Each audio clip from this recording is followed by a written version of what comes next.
Welcome back to my channel. I found today that after a rainy night, door trim was laying on the ground because one of the clips broke off. I already used double-sided tape on the right side and it holds firmly, so I will use the same tape on the left side. Before I apply the tape, I will clean the surface with alcohol.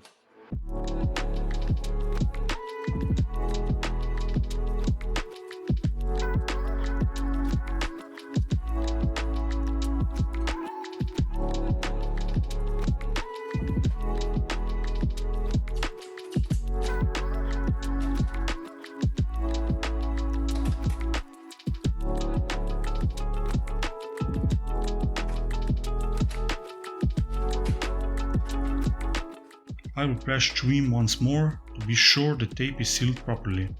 I really appreciate you made it to the end of the video. If my DIY managed to help you in any way, you can support my channel by subscribing and liking my video. In case I miss anything, please leave a comment below. Thank you for watching and see you until the next video.